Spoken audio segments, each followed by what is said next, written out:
You're listening to Truly Unruly with Marcus and Jessica Trufant. Hello, Trufants.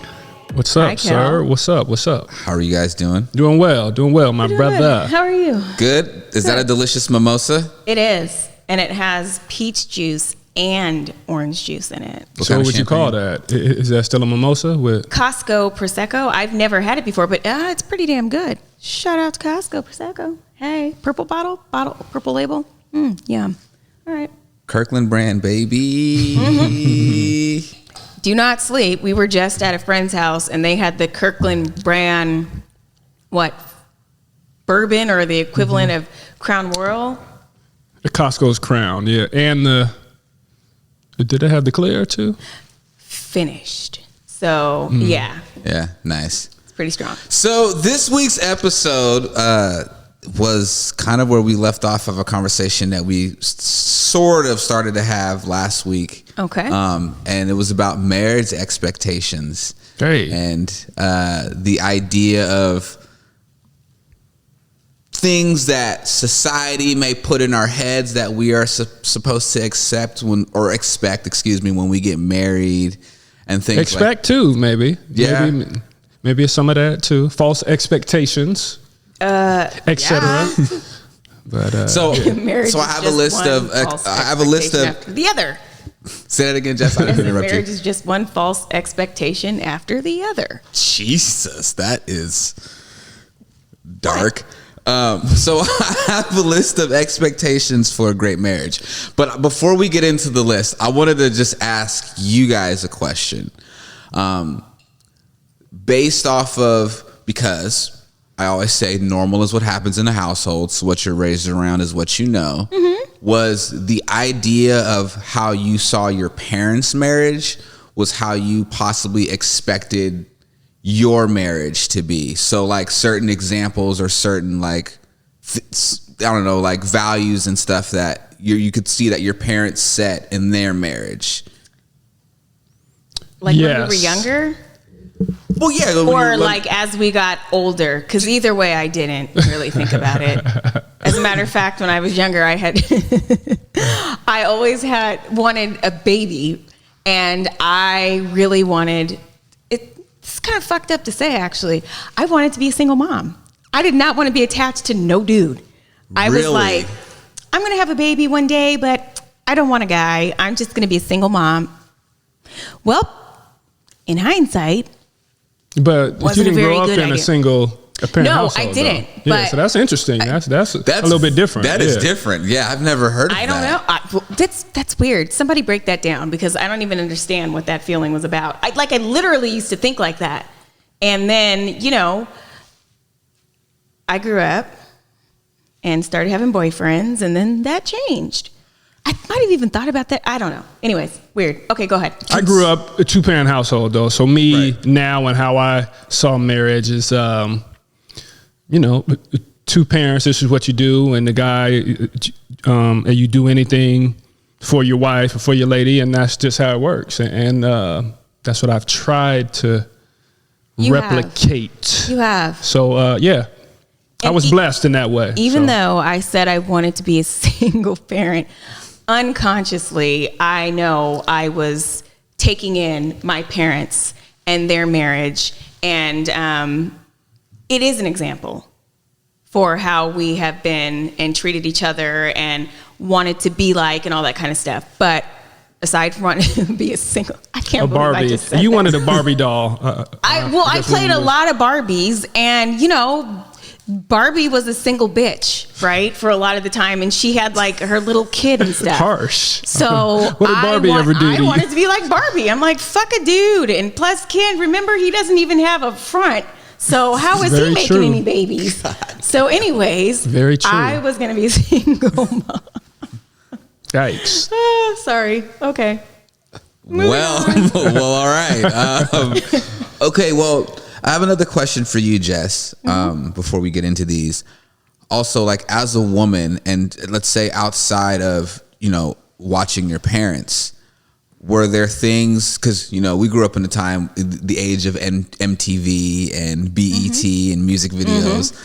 And was there ever an outside influences that may have kind of structured your idea of what to expect of marriage, of possibly like, well, when I get married, my life is supposed to be like this, and my husband is going to be like this?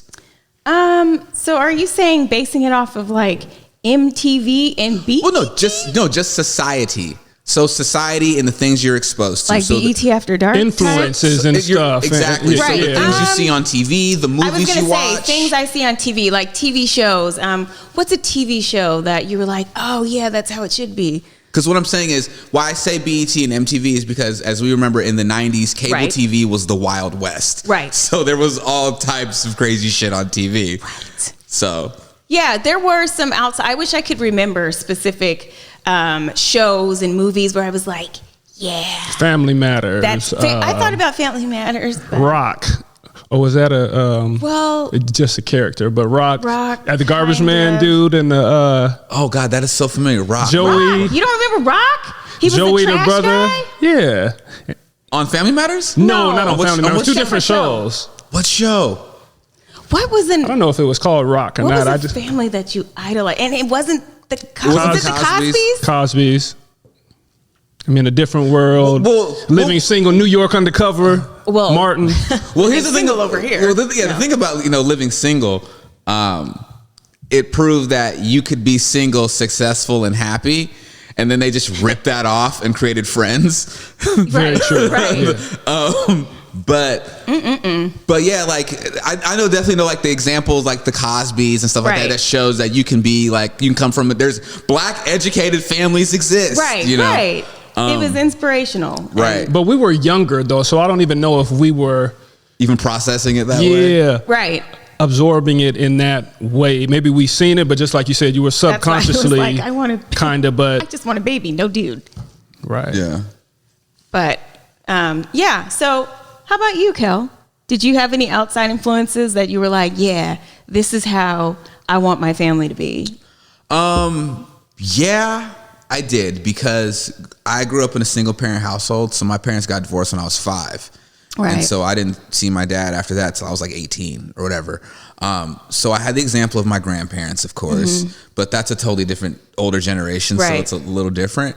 But honestly, like I had like my friends, like some of my best friends' parents, like one of my Right. childhood best friend, Michael, and I watch how his parents interacted, and like Ira and Judy just fucking just loved each other, you know? And so I had good friends around me and good like family friends Right, around me good that examples, that had good yeah. examples and stuff like that. But, you know, then there was the other side of like, you know, being the kid in school that, you know, your grandpa picked you up from school. Right. You know, like, why doesn't your dad ever come get you? Right. And like that kind of weird shit. So yeah, luckily I did have good examples, thank God, you know, because, you know, a lot of black men that come from, you know, where I come from, like don't have that and Yes. didn't have that and still to this day, like struggle, you know, with kids of their own and stuff. Right. So yeah, I actually, surprisingly enough, like I did. And that's one thing about Seattle is that, you know, the black community here is so tight knit and everybody's grandparents know everybody. Everybody's parents know everybody. Everybody's connected somehow. Everybody's connected somehow. So like you have those like, you have those positive examples, you know, that you can find within family and family friends. Cause it's such a, Right. used to be at least a closer knit community. Right. So I wasn't allowed to go to anybody's house, so I didn't get to see other people's parents. it sucks because like, I was trapped. yeah, like, and like, I ain't gonna front, like some of the best examples I had was from like seeing like my Asian friends' parents and like my white friends' parents, you know? Well, It's yeah, it was weird. And in my head, I'd be like, you know what? Like a black family can do this. Right. right. Black families do this. Right. You know, so. Come on in here, Timmy, and get this organic rice. Yeah, and like I remember my one friend's mom and I was vegetables and like, tofu. My one friend's mom used to be like, Steven, come on, it's supper time. Like you see, I'll say it's supper time. You'd be like, what is that? I'm like, just why don't you just tell this nigga it's dinner? Like, what does that mean? Right. You Yeah. know what I'm saying? That's And what's funny. cool about you guys is that you guys now are that example. Yes. You know, Yes, to we are. your kids and to your kids' friends. Right. Mm-hmm. So, all right, let's get into these these list of expectations. Okay. Expectations for a great marriage. Expect conflict. Conflict will happen, and it's okay if you handle conflict in a loving, mature way. If you don't have conflict, that's flippin' weird. That is very That creepy. means you have, I don't know what kind of bot marriage you have where there's no conflict. Stepford wife. Right. What? So yes, you should be prepared for conflict, and it's all about, we've talked about this before, it's all about how you handle conflict and come out on the other side. Right. But kind of like we were just discussing, the expectation may be that in marriage, probably not now, because a lot of men are scared of marriage and they think that it gets worse after marriage. But it gets worse when you have this expectation, okay, everything's going to be perfect after marriage. We've crossed this threshold, so now things should be different in the positive way all the time.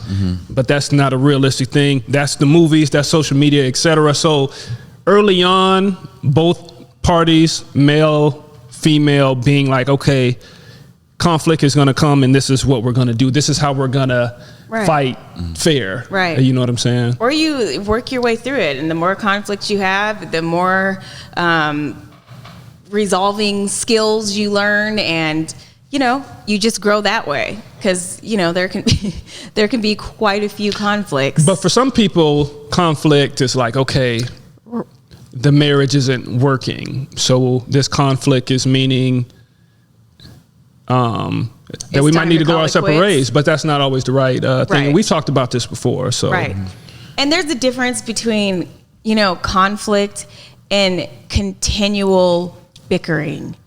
Like, there is a difference. There are going to be conflicts, but when you're continually going at it and pissed off at each other every day for some reason. Oh, wait a minute. Is that us? Nah. Okay, I had to think about that. Anyway, pissed off every day. That's unhealthy. That is not healthy conflict. That's not good. Right. So, all right. All right. Next one. Expect disappointments. File this in the you're both only human category. Your husband will not be the answer to all your problems, or wife. He or she won't be a mind reader or anticipate all of your needs. Excuse me. Be prepared to forgive. We need you guys to be mind readers. We need you guys to be Miss Cleo. You guys need to tell us. Bitch. Like, seriously. You guys need to tell us. Like, men, we are very simple beings. You know what? Sometimes we Say tell that again, you. Kel. We're so simple. Yeah. Just tell us. Sometimes we do tell you, and maybe we don't always tell you direct, but indirectly, we're dropping dimes like that, and you guys are But I can't sit here and, like, you sit here and, like, your body, I'm supposed to read your upset body language. Hell and yeah. then I ask you, what's wrong? Well, I don't want to talk about it. Okay. And then I let it go, come back, and then you're like, get in the car, let's go get something to eat.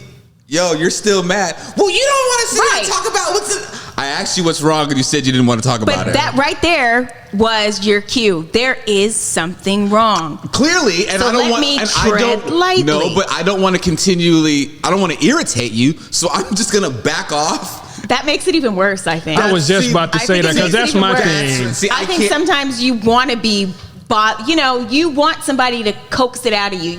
We need that. That's Toxic. my thing. It's very toxic. Real. So toxic. Become mind readers, please. Mind reading and acting on stuff that's outside of our character, and it's a learned behavior. You have to practice mind it. read?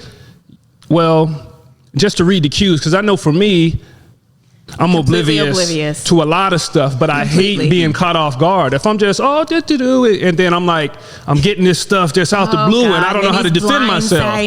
That puts me in a different state of mind. So I have to literally, like, come to center and be like, okay, this is what's going on and this is going on. So let me respond accordingly to get a different outcome. And sometimes it's not always good. You got to get nasty and kind of sling the mud or whatever, but let's get through it. Let's find a way to work through it. But it goes both ways. Perfect guy over no, here. No. It goes both ways. So when women say they have these cues and stuff, and they think that us men are so simple, it puts them in a position that they feel like they don't really have to do anything, right?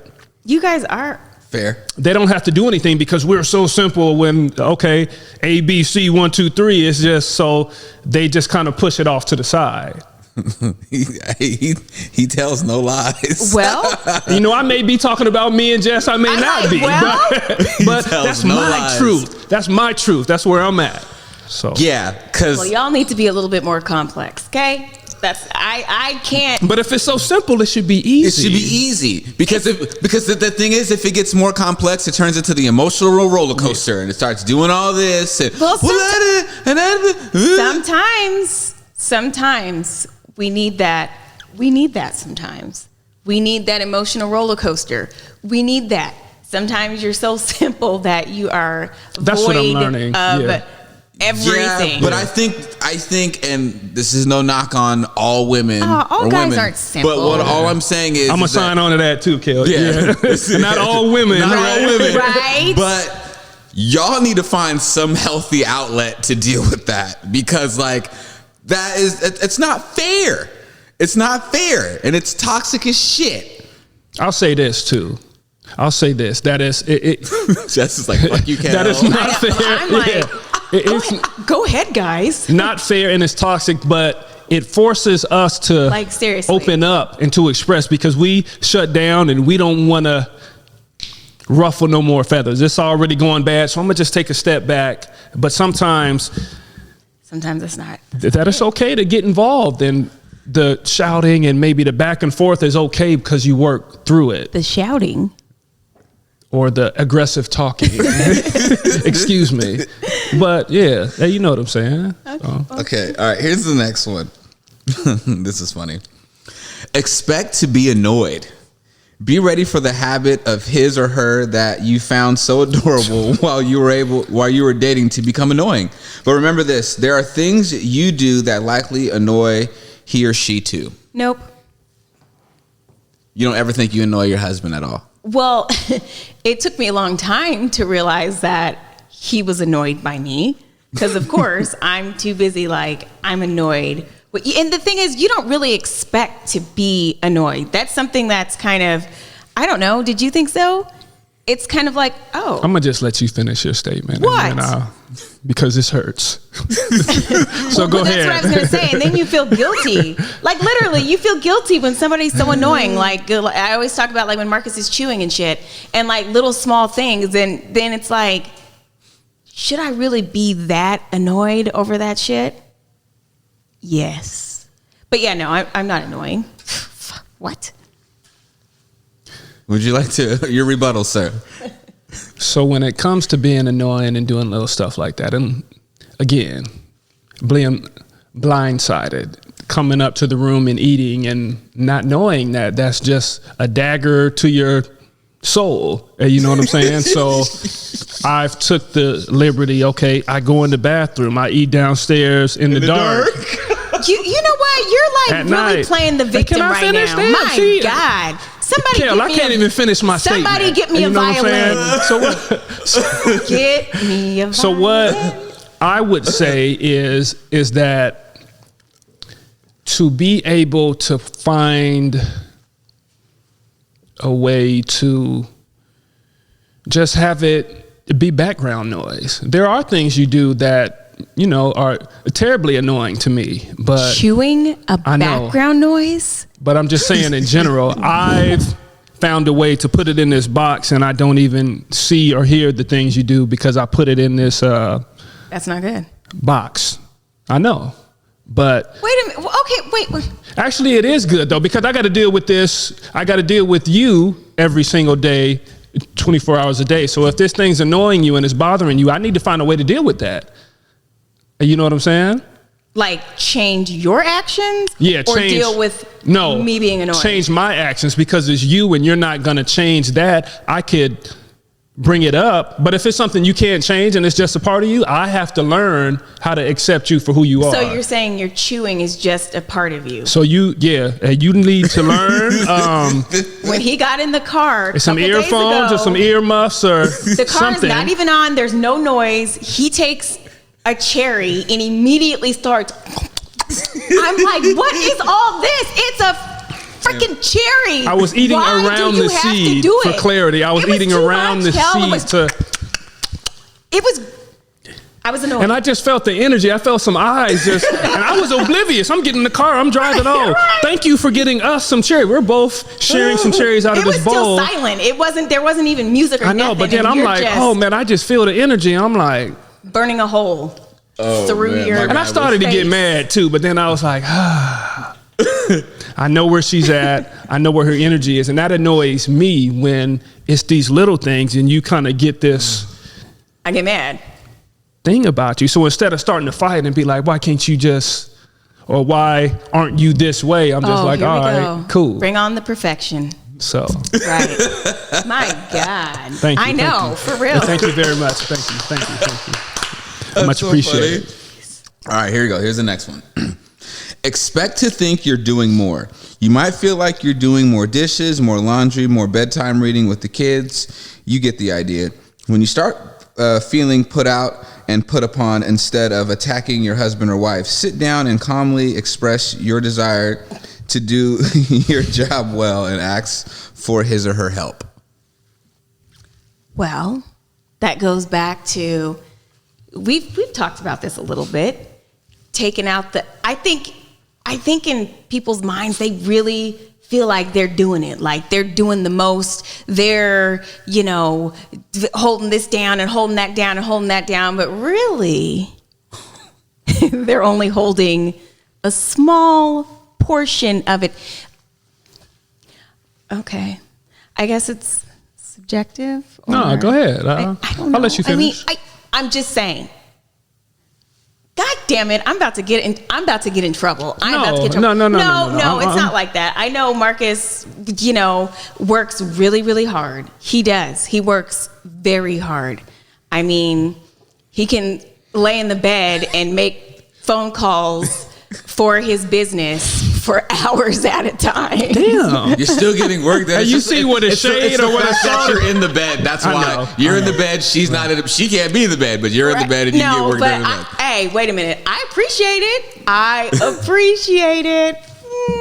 But anyways, so then sometimes I don't think people realize what the other person is doing and what all of it entails, especially for women and men. Because we have had some times where I've been like, what the hell are you doing or what you're not doing? And then, how I figured I can really get him to understand? By saying, I ain't doing it anymore. I'm not doing it. You do. You take on more of the responsibility. You do the things that you do not see that we do. It's automatic. Right? I got a perfect response. I can't wait. Ladies, so if we just stopped doing what we do for 2 days, what do you think would happen? Them kids probably wouldn't get dressed. They probably wouldn't get their medicine. Who's shopping for the groceries? Who's buying them underwear, socks, hair bands? True. Pads? All true. Not to discredit what you do, but sometimes I think you become, you think you're doing more than you really are. And when you don't know, you don't really know. I don't know what all of that entails. I don't know what that feels like on a regular basis because I don't do it on a regular basis. But my thing is, and my competitive nature is if you tell me to do it and I go do it, let me do it my way. Right, don't complain. Excuse me, I'm not done. It's not going to look exactly the way that you did it. And if you want me to do it, I don't need your coaching. I don't need your side comments. Okay, I got to get the kids dressed. They're going to look like this. And hey, I got them dressed. That should be okay. Oh my God. Don't come and say that you don't like the outfit or, oh, I don't like that. Why'd you do that? those pants are too short and all that kind of stuff. You be having them looking crazy. But they're dressed, they're clean, and they are happy. So that's clean? part of the control thing. If you're gonna ask your partner to go and You have do to a relinquish particular job, Don't critique you it. got to be hands off and let me do the job. Well, if you want something done, it's best you do it yourself. Then don't ask for help. 1 + 1 equals. It equals you read my mind and you know what Right. to do and you do. Is there a lot of critiquing that happens when Marcus takes on certain responsibilities? When you give him certain, almost like give him responsibilities, but like, yo, we're a team. I need you to handle this. Do you? Well, how do you get better if there's no critiques? But damn, Jess. But okay, let's flip it. Be coachable, right? Right. And he's coachable. You- Come on now. Let's is get she the football coachable? analogy. She is, Yes. but she tries to act like she's not. If she hears me and like if I make a comment, she may, but Clap back. but it's there. Yeah. And then if it comes again, and then it may come, oh, I remember you said this, because I'm a good job guy. Add a kid and keep up the good work.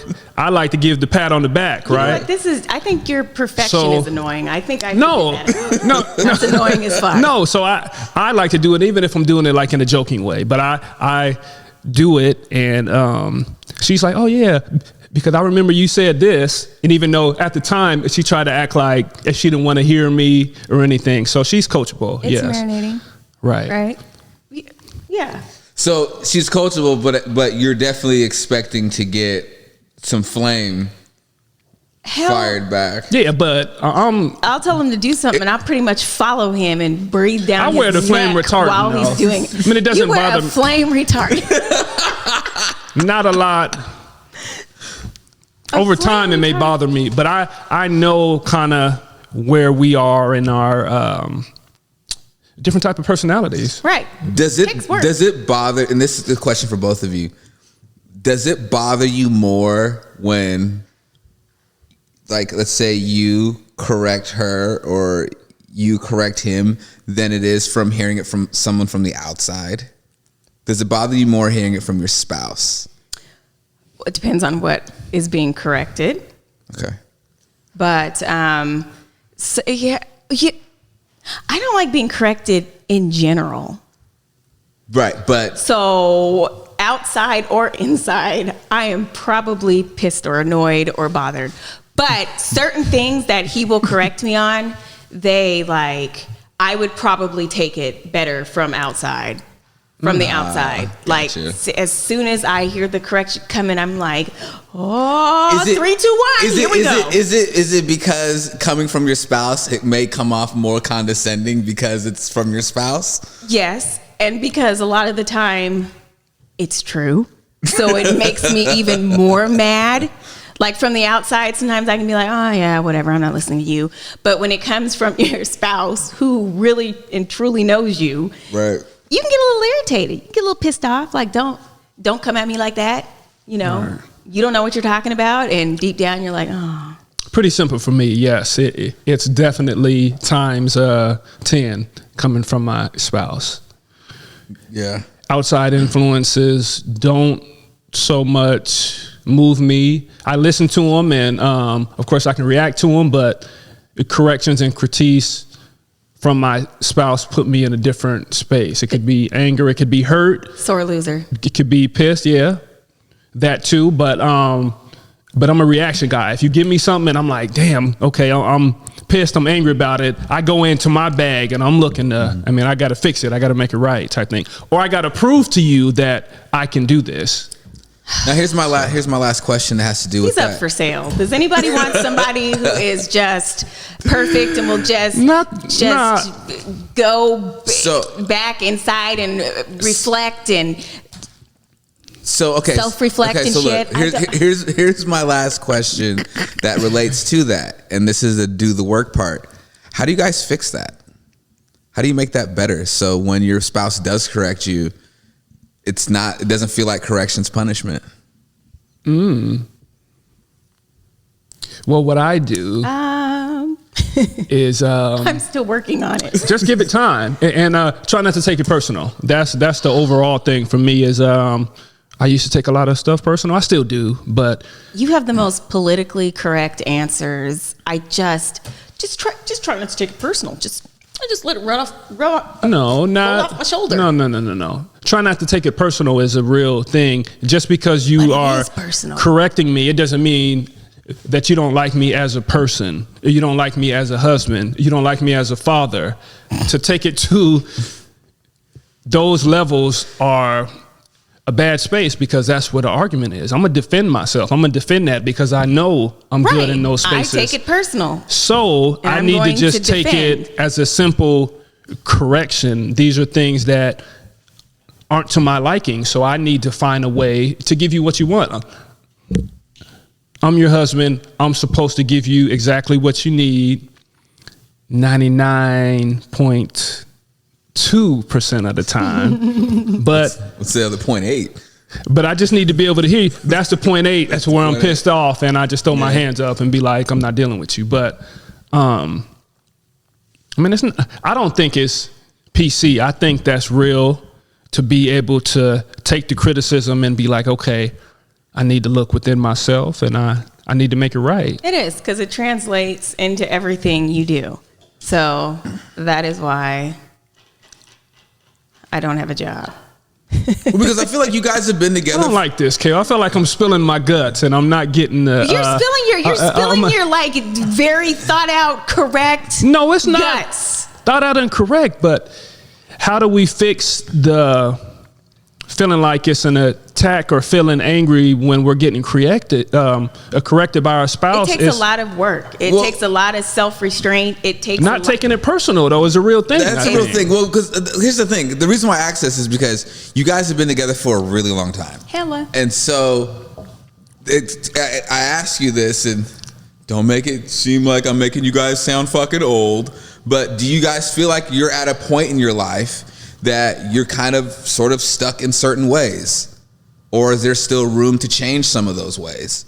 There's always room. Okay, because you know with some folks, like they get to a certain age and it's just like, this is who they are. Right. What you see is what you get. They ain't changing. I think we're in a generation now where I think we're more open and we're more flexible and we're more willing to change, and we do not want to be like the past generations where they are literally set in their ways, and you cannot budge them, and they'll even say, I'm not changing.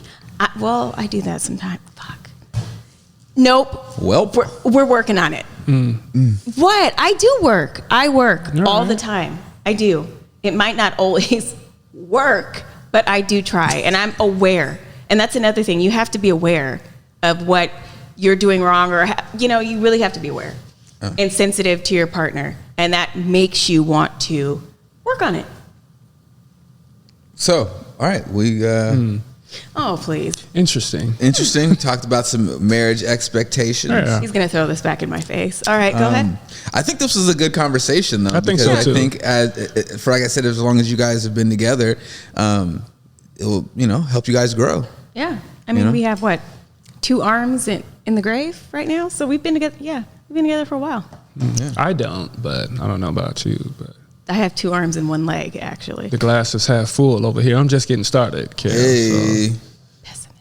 All right. So, anyways. Well, this was a good episode, you guys. This is episode 27 of Truly Unruly. Yeah. Okay. 27. We're getting up. And we're rolling. Getting up there, rolling up there. Of course, everyone, you can listen to us on all major streaming platforms. Watch the visual on Marcus Trufant's YouTube channel. Just search Marcus Trufant. Subscribe. Leave a comment, review, all that good stuff. Follow Marcus at Marcus_Trufant on Instagram. Follow Jessica _Trufant on IG. Follow the Truly page, Truly Unruly _podcast. Converge. We're on Converge every Sunday. So watch us over on there. Anything else you guys want to leave the people with? Oh, follow me, media_Kels on Instagram also. Yep. That's it. I feel like just keep working. Yeah, I feel like you guys, as soon as this mic or these cameras turn off, I'm going to duck Right. the bar here. Till next time, y'all. Peace and love.